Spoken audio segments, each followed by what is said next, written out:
இந்த வேத மந்திரங்களுக்கு உரிய கடவுள் யார் என்று நான் கேள்வி கேட்க ஆரம்பித்தேன். ஏனென்றால் சில வேத மந்திரங்கள் எல்லாம் ஆச்சரியமானவை.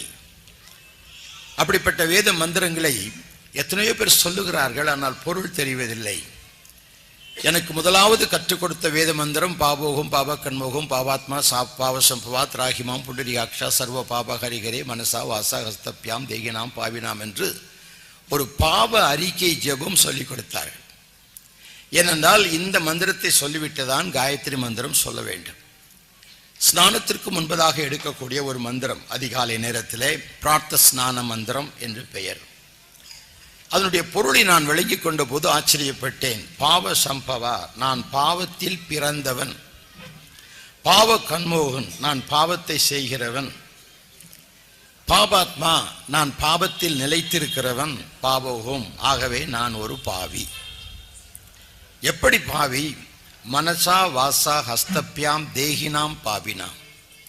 என் மனதினாலே நான் பாவம் செய்கிறேன், என் வார்த்தையினாலே பாவம் செய்கிறேன், என் பார்வையினாலே பாவம் செய்கிறேன், என் உடம்பினாலே பாவம் செய்கிறேன்.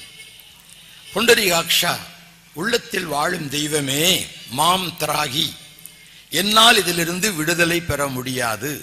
சர்வ பாப ஹரி ஹரே, இறைவனே, எல்லா பாவங்களிலிருந்தும் நீர் என்னை ரட்சிக்க வேண்டும். இதுதான் அந்த மந்திரத்தினுடைய பொருள். எந்த இறைவன் என்று சொல்லவில்லை. இந்த மந்திரத்தை எழுதின காலத்தில் இந்து மதமும் இருந்ததில்லை, ஏன் மதங்களே இருந்ததில்லை. அப்படிப்பட்ட காலத்தில், வேத காலத்தில் சொல்லப்பட்ட இந்த மந்திரம் ஒரு மனிதன் தன்னை பாவி என்று உணர்ந்து சொல்லுகின்ற ஒரு மந்திரமாகும். இந்த கடவுள், எல்லா பாவங்களையும் மன்னிக்கிற கடவுள் யார் என்பதிலே நான் ஈடுபட ஆரம்பித்தேன்.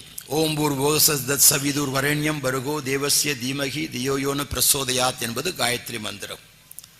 அகில உலகங்களையும் அண்ட சராசரங்களையும் வானத்தையும் பூமியும் புவர்லோகத்தையும் மோட்சலோகத்தையும் உண்டாக்கின தெய்வம் பேரொளியாயிருக்கிறார். எவர் நமது உள்ளத்தை தூண்டுகிறாரோ அவரை நாம் தியானம் செய்வோமாக என்பது காயத்ரி மந்திரத்தினுடைய பொருள். இதன் அடிப்படையிலே சொல்ல சில மந்திரங்கள். அர்ச்சனை நேரத்திலே ஓம் ஸ்ரீ பிரம்மபுத்திராய நாம்ச கன்னிசுத்தானாம்ச உமாத்தாய நாம்ச விட்சசுலர்தாய நம ஓம் ஸ்ரீ இப்படி நமக நமக என்று சொல்லும்போது இந்த பெயரை உடைய தெய்வமே என்று அர்ச்சனை செய்வதுண்டு.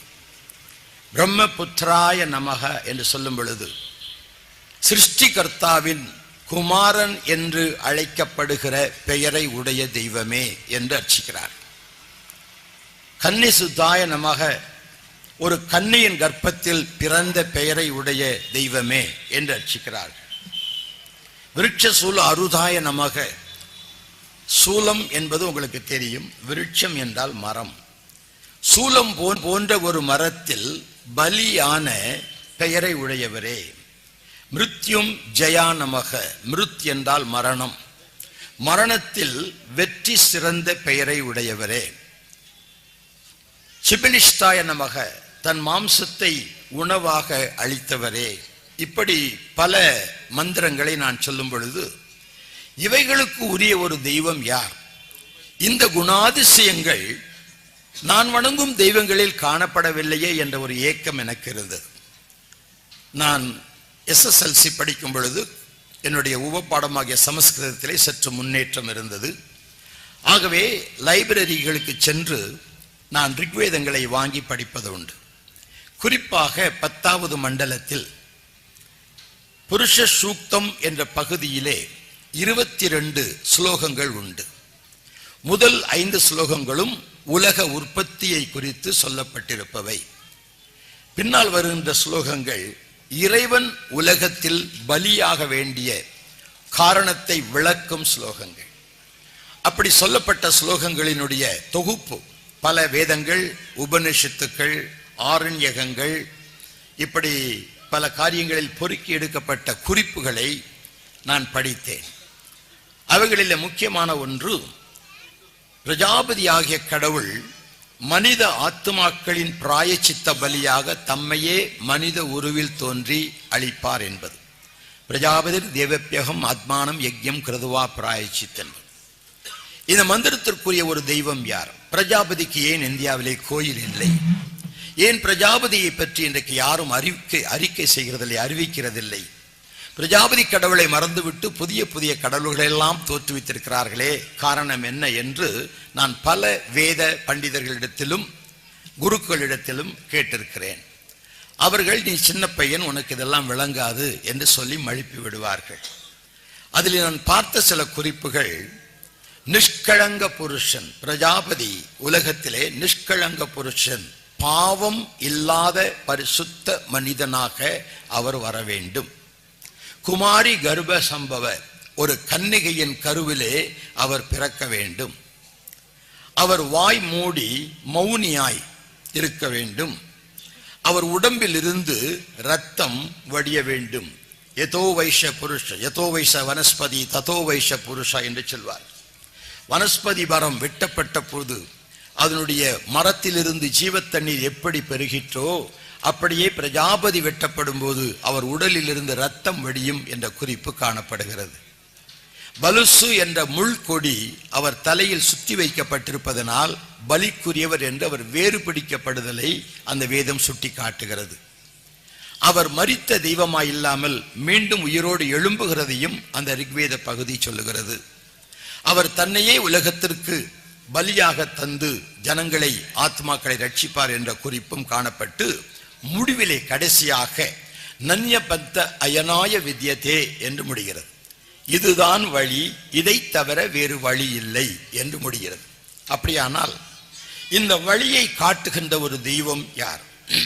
நான் ஜெபிக்கும் போது அழகிய ஒரு நல்ல மந்திரத்தை சொல்லி தந்தார்கள். அசூதமா சத்கமயே, தமோசமா ஜோதிர்கமயே, மிருத்யோமா அமிர்தம் கமயே என்று. சத்தியம் இல்லாததிலிருந்து என்னை சத்தியத்திற்குள் வழி நடத்தும், இருளில் இருந்து என்னை வெளிச்சத்திற்குள் வழி நடத்தும், மரணத்துக்குள் இருந்து என்னை ஜீவனுக்குள் வழி நடத்தும். 3 வழி நடத்துதல்களை ஒரு பக்தன் இறைவனிடத்திலே பிரார்த்தித்து கேட்கிறார். இது பிருகதாரணி உபனிஷத்திலே வருகிற ஒரு மந்திரம். நம்முடைய பைபிளிலே பாபத்தின் சம்பளம் மரணம் என்று ஒரு வசனம் உண்டு. ரோமர் 6ஆம் அதிகாரம் 23ஆம் வசனத்தில் பாபத்தின் சம்பளம் மரணம். சமஸ்கிருத வேதம் என்ன சொல்லுகிறது தெரியுமா? பாபபல் நரகாதி மாஸ்து, பாபத்தின் பலன் நரகம் என்று சொல்லுகிறது. சுடரும் ஒன்றாகும், மும்மூர்த்தி அல்ல, மூவருமே ஆழ்வுருவும் ஒன்றே ஆகும். அச்சுதா இவர்கள் ஆண் பெண் அல்ல, அரணும் அல்ல, லிங்கமும் அல்ல, அனாதியான சச்சிதானந்தனையே வணக்கம் செய்து சற்குருவின் பாதம் போற்றி எச்சரிக்கை கொண்டு நட அப்பா எண்ணிலா முக்தி வழி எய்தலாமே என்று அகஸ்தியர் சித்தர் பாடியிருக்கிறார். 3 சுடர்கள், ஆனால் ஒரு தீபம். அதை உற்று பார்த்தால் திரியிலே எரிவது அடங்கிய சுடர், அதில் மஞ்சள் வட்டமாய் தெரிவது அகன்ற சுடர், நமக்கு கிடைப்பது வியாபக சுடர். 3 சுடர் ஒரு ஒளியில் இருப்பது போல இறைவனின் 3 தன்மைகள் ஒரு கடவுளின் 3 தன்மைகளாக நமக்கு காட்டப்படுகின்றன. ரோகு சோகு துக்கு பலவானு பந்தன் வியஸ்னானிச ஆத்ம அபராத விருஷனாம் பலானி ஏதானி தேகினாம் என்று ஒரு ஸ்லோகம் உண்டு சமஸ்கிருதத்தில். பாவத்தின் ஒரு மரத்திலே நமக்கு கிடைக்கிற கனிகள் என்ன? நான் பாவம் செய்தால் இந்த சரீரமாகிய மரத்திலே கிடைக்கும் கனி என்ன? ரோகம், வியாதி, துக்கம், சஞ்சலம், வருத்தம், இதெல்லாம் அதுல கிடைக்கிறது தான். மனுஷனுடைய பாவத்தினாலே அவனுக்கு இத்தனை கனிகள் கிடைக்கிறதா. ரிக்வேதத்துல கூட போட்டிருக்குதுங்க, சகசர சீர்ஷா புருஷ சகசா சகசரபா சகுமி விஸ்வதோ விருத்வ அத்தியதிஷ்ட சாங்குலம் அப்படின்னு ஆரம்பிக்குது. உலகம் எல்லாத்தையும் அண்ட சதாசிவனை கடவுளே பண்ணினார், கடவுள் தான் உண்டாக்கினார்.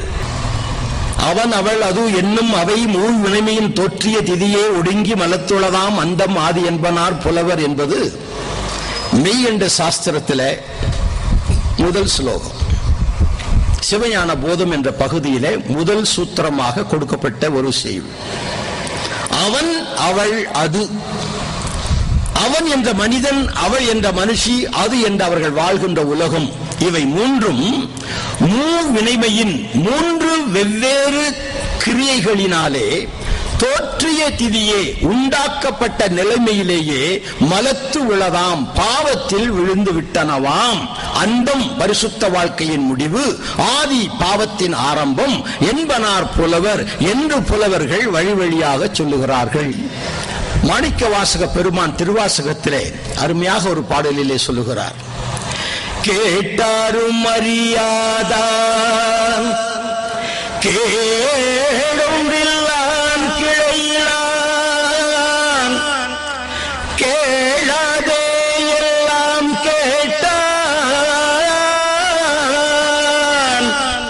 நாட்டார்கள் விழித்திருக்க ஞானத்துள்ளே நாயினுக்கு தவிசிட்டு நாயினேற்க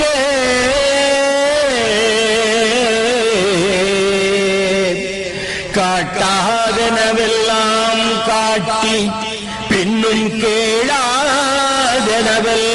கேட்பித்து என்னை மீட்டேயும் பிறவாமல் காத்தாட்கொண்டான் எம்பெருமான் செய்த வித்தைதானே.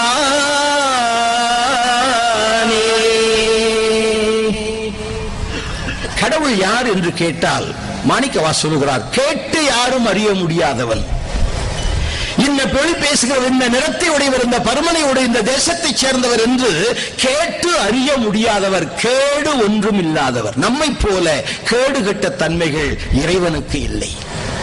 கிளையிலான், நமக்கு கிளை உண்டு. யார் இவங்க? எங்க நாத்தனாருக்கு மச்சினிக்கு தம்பி. கிளை. கடவுளுக்கு கிளை கிடையாதுங்க. அவர் ஏகன், ஏக சக்கராதிபதி. அவர் ஒருவர். அவருக்கு குடும்பம் இல்லை. கடவுளுக்கு பெண்டேது, பிள்ளையேது, காமகுண லீலை முதலானதேது? கடவுளுக்கு பகடி சீட்டு தாயம் ஏது? காடுகளில் வேட்டைகளுக்கு திரிவதேது? கடவுளுக்கு காமிகளின் தொழில் இல்லை, காருண்ய தொழில் ஒன்றே கடவுள் பாரம் என்று ஞானவெட்டியான் என்ற சித்தன் பாடியிருக்கிறார். ஆகவே மாணிக்கவாசகர் இறைவனை பற்றி சொல்லும் போது அவர் கேட்டு யாரும் அறிய முடியாதவன், கேடு இல்லாதவன், கிளை இல்லாதவன். இவர் எப்படி? நாட்டார்கள் விழித்திருக்க, உலக மக்கள் எதிர்பார்த்து கொண்டிருக்க, நாயினுக்கு தவிசிட்டு நாயினருக்கே தன்னை நாய் என்று சொல்லுகிறார். கிறிஸ்தவ கீர்த்தனைகளின் முதல் பாட்டிலேயே சத்தாய் நிஷ்களமாய் ஒரு சுவாமியே மும்மிலதாய் சித்தாய் ஆனந்தமாய் திரிகின்ற திருத்துவமே என்ற பாடலிலே எத்தாய் நாயடியேன் என்று எச்.ஏ. கிருஷ்ணபிள்ளை அவர்கள் எழுதினார்கள். அன்பை பெருக்கி என் ஆருயிரை காக்க வந்த இன்ப பெருக்கே இறையே பராபரமே, தன்னை தந்து என்னை தடுத்து ஆட்கொண்ட நின் கருணைக்கு என்னை தந்து என்ன பயன் எந்தாய் பராபரமே. பராபர கனிமானையில எந்த கடவுளை பாடுகிறார் என்று எனக்கு தெரியல. பராபரமே, பரத்தில் இருக்கின்ற பரம்பொருளே, அன்பை பெருக்கி இறைவனுக்குள்ளே அன்பு பெருகிற்றாம். எதற்கு? என் ஆருயிரை காக்க, என்னுடைய ஆன்மாவை காக்க இன்ப பெருக்காக உலகத்திற்கு வந்தாராம். என்ன செய்தாராம்? தன்னை தந்து என்னை தடுத்து ஆட்கொண்டார். உலகத்தில் எத்தனையோ மதங்கள், எத்தனையோ கடவுள் இருக்கிறார்கள். பாவத்திலே வாழ்கிற ஒரு மனிதன் மீது அன்பு கொண்டு அவனை மனிதனாக மாற்றி தன்னுடன் மறுபடியும் சேர்த்துக் கொள்ள வேண்டும் என்பதற்காக அன்பு பொங்கினதனால் தன் உயிரை மனிதனுக்காக, மண்ணுயிருக்காக கொடுத்த ஒரு தெய்வம் உண்டானால் என் ஆண்டவராக இயேசு கிறிஸ்து ஒருவரை தவிர வேறு ஒருவரையும் சொல்ல முடியாது. தமிழ் தென்றல் திருவி கல்யாண சுந்தரனார் அவர்கள் ஆரம்ப காலத்திலே சிவபக்தராயிருந்தவர். சிவன் அருள் வேட்டல் என்று ஒரு பதிகம் எழுதினார். பிற்பாடு அவருக்கே அது மனநோவா இருந்தது. அவன் ஒரு கோபக்காரன், ருத்ரன். ஆகினாலே அவன் தெய்வம் அல்ல என்று முருகன் அருள் வேட்டல் என்று ஒரு பதிகம் பாடினார். அது எழுதி முடித்தவுடன் அவருக்கு யோசனை வந்தது, முருகன் 2 மனைவிக்காரன். ஆகினாலே அது சரியல்ல, நமக்கு நல்ல முன்மாதிரியாக இல்லை என்று கம்யூனிசத்தை நாடினார். பொதுமை வேட்டல் என்று கம்யூனிசத்தை குறித்து எழுதினார். அது எழுதி முடித்தவுடன் யோசித்தார், கம்யூனிசத்திலே கடவுளை பற்றியே ஒன்றும் இல்லை.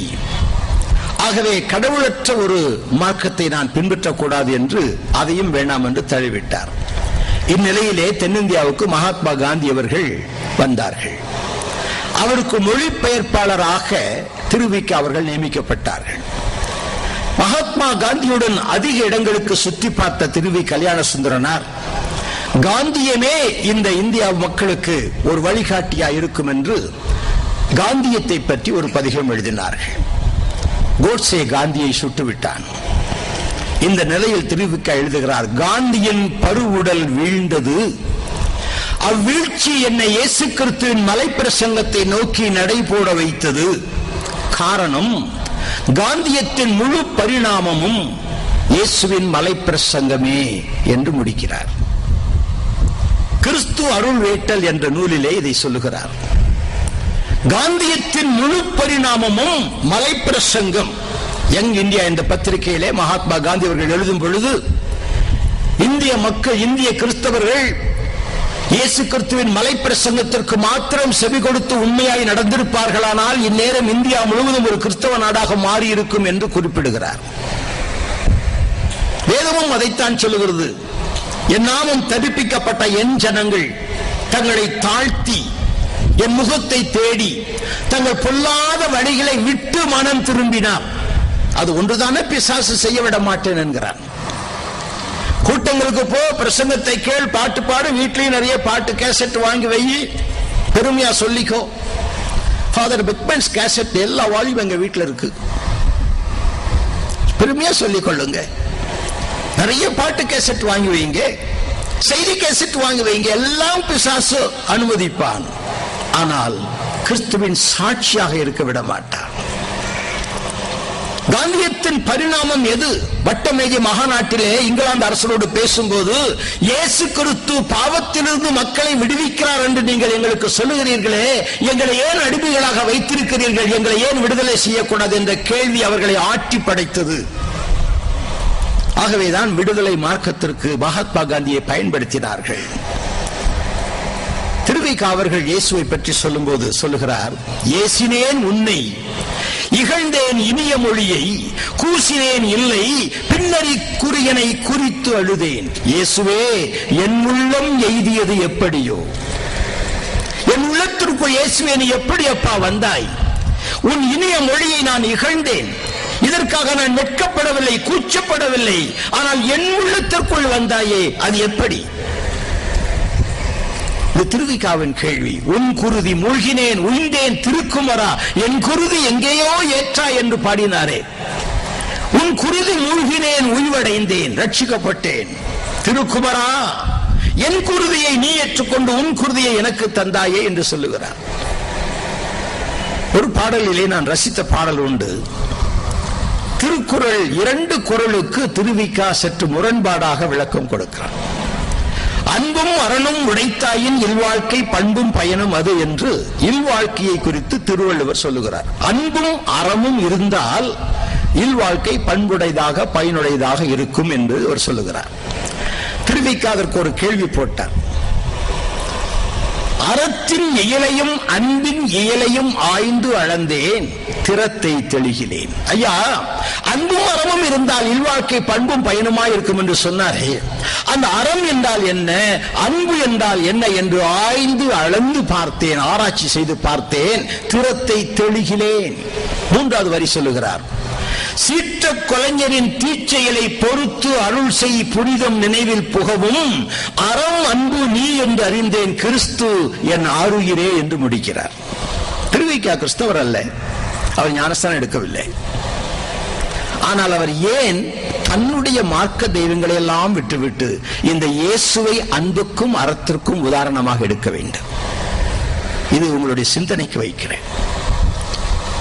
ஒழுக்கம் விழுப்பம் தரலான், ஒழுக்கம் உயிரினும் ஓம்பப்படும் என்று வள்ளுவர் சொன்னார். உயிரை காட்டிலும் ஒழுக்கமே பெரியது, உயிரை விட ஒழுக்கம் நல்லது, அதை நாம் விரும்ப வேண்டும் என்று சொன்னார். திருவிக்கா கேட்கிறார், கொழிக்குமோ தானே? ஒழுக்கம் விழுப்பம் தரலான், ஒழுக்கம் உயிரினும் ஓம்பென்றிருந்தால் கொழிக்குமோ தானே? ஐயா, நான் கேட்கறதுனால எனக்கு தானா ஒழுக்கம் வந்துருமா? நான் ஒழுக்கமா இருக்க வேண்டும் என்று நினைக்கிறேன், விரும்புகிறேன், அப்படி நினைப்பதனால எனக்கு ஒழுக்கம் வந்து விடுமா? திருவிக்கா அதற்கு பதிலும் சொல்லுகிறார், ஒழுக்க உருவாம் இயேசுவை உண்ணி உளத்தொழுதால் அழுக்கை கழுவும் ஒழுக்கம் அலர்ந்திடும்.